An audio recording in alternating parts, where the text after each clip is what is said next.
Maaf ya kalau berisik sama suara sanyo atau ada petasan ya.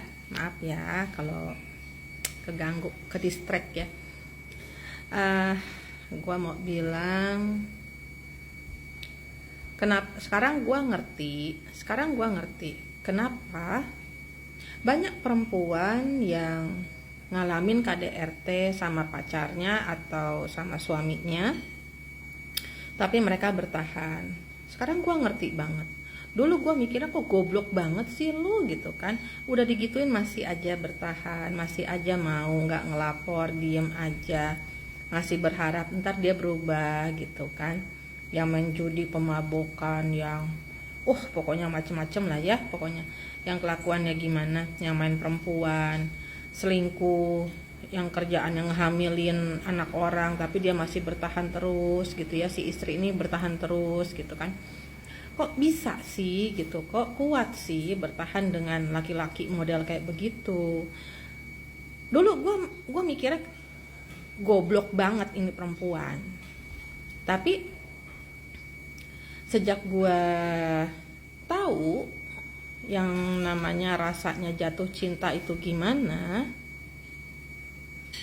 disakitin hati kita, disakitin, dikecewain, tapi kita pengen pergi sebenarnya, pengen udahan, tapi sayang gitu loh, punya rasa sayang, punya rasa cinta, udah ada rasa ketergantungan dengan kebiasaan dengan orang ini, dengan pasangan kita ini yang bikin kita nyaman. Dia bikin kita nyaman gitu kan, pasangan kita ini bikin kita nyaman.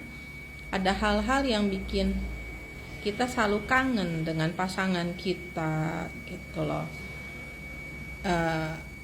Ada hal yang bikin kita tuh suka banget dengan pasangan kita. Jadi walaupun pasangan kita udah nyakitin, ngecewain, tapi kita masih bertahan terus gitu ya.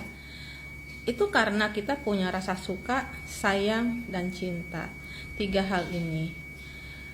Bohong banget deh kalau bilang tuh, ya gue ada teman-teman yang bilang, enggak, gue nggak cinta nih sama laki gue tuh udah nggak sayang sama dia, gue tuh udah nggak mau nih sama pacar gue juga kesel gini. Tapi masih bertahan. Dan parahnya yang gue nggak suka ini adalah khususnya para ibu-ibu selalu mengatakan bahwa ya gue sih bertahan demi anak-anak aja.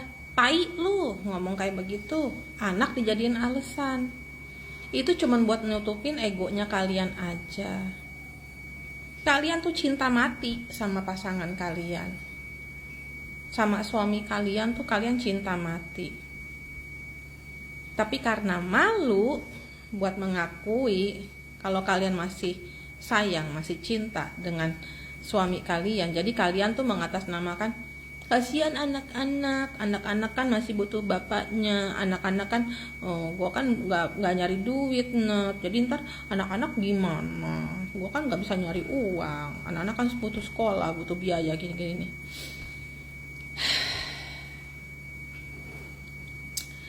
Perempuan itu multitalenta ya, jadi jangan pernah mengatasnamakan demi anak. Gua nggak suka itu, karena demi hati lu sendiri ya. Ini para perempuan ya, jangan bilang karena demi anak bertahan sama suami atau pasangan yang gitulah, yang nyakitin, yang ngecewain hati kita berulang kali. Gua tahu rasanya. Sekarang gini loh, lu kalau cuma lu doang yang digebukin, oke lah, badan kita doang. Tapi kalau anak kita yang digebukin, lu lihat anak lu dipukulin sama suami lu sampai babak belur, lu lihat anak lu dilecehin, apa lu diem aja?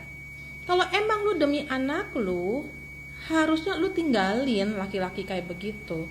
Lu tarik anak lu bawa pergi anak lu berjuang, berusaha sendiri buat anak lu. Selamatin anak lu kalau emang demi anak lu. supaya tuh anak nggak digebukin lagi, nggak dilecehin lagi sama bapaknya, entah bapaknya atau bapak tirinya. Tapi kalau lu masih bertahan aja, ya udah, lu lihat anak lu disiksa, sering dipukulin kayak apaan tahu, sampai berdarah-darah, dilecehin kayak apaan tahu, tapi lu diem aja. Itu bukan demi anak lu. Lu bertahan itu karena egonya lu nih, hatinya lu nih, perasaannya lu nih yang belum bisa ngelepasin suami lu. Lu bukan ibu yang baik kalau kayak begitu. Ibu yang baik itu bisa menjaga kesehatan mental anaknya, mau peduli dengan mental anaknya, mau peduli dengan kebahagiaan anaknya. Nggak apa-apa kita nggak bahagia, tapi anak kita bahagia. Itu kalau ibu yang baik, yang benar. Kita berusaha mati-matian, cari uang, kerja sana sini banting tulang dari pagi sampai pagi lagi kita cari uang. Tapi cari duit yang benar ya, bukan duit yang nggak benar ya, duit yang benar ya. Insya Allah anak tuh ngehargain kita, anak nggak akan kecewa dengan kita. Yang penting kita jujur, kenapa kita pisah dengan bapaknya gitu kan. Jangan takut jadi perempuan tuh. Makanya kalau gue bilang sama anak gue, walaupun lo nikah, usahain tetap kerja. Mau dari rumah kek, mau kerja di mana kek, tetap harus ada kerjaan, harus bisa ngasilin duit.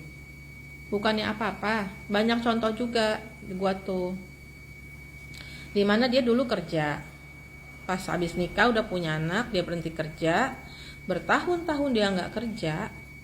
Saat dia umur 45, 47, umur 50, anaknya lagi SMA, anaknya kuliah, suaminya meninggal. Bingung kan nyari duit mau gimana? Udah kebiasaan enak begini ke suami, biasaan dikasih. Nah itulah makanya menjadi perempuan tetap harus bisa cari duit untuk persiapan kalau kita cerai hidup ataupun kita cerai mati ya. Ini dua ini nih harus kita punya persiapan ya. Pinter-pinter nyimpen duit. Kalau selama kita lagi nggak kerja nih, nggak boleh kerja sama suami, pinter-pinter nyisihin duit untuk masa depan ntar anak. Kita nggak tahu namanya umur, ya bisa aja sih anak duluan, tapi kan kita nggak tahu. Kita kan persiapannya untuk kalau suami kita nggak ada, kalau kita nggak ada, uang ada buat anak-anak gitu. Jadi tolong deh ya untuk para perempuan nih, jangan, cewek-cewek Indonesia nih, aduh, apalagi yang zaman diadul sih ya. Kalau yang zaman sekarang sih gue yakin mentalnya udah pada, mindsetnya udah beda ya gitu. Tapi kalau yang umuran ya, yang masih umur 35 ke atas ini pemikirannya tuh masih gitu loh.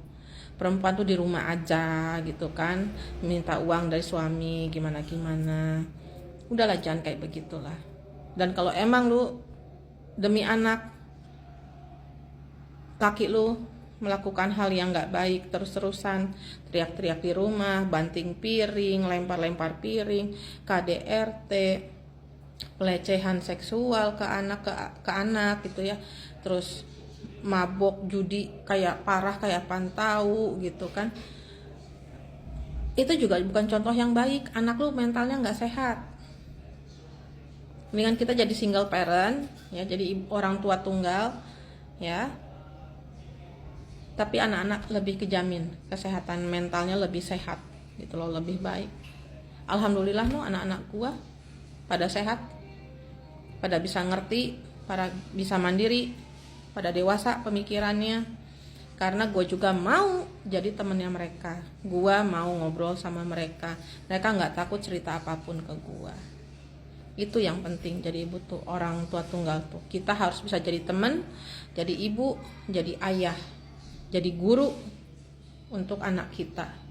Ini penting kalau kita mau jadi orang tua tunggal ya. Semangat.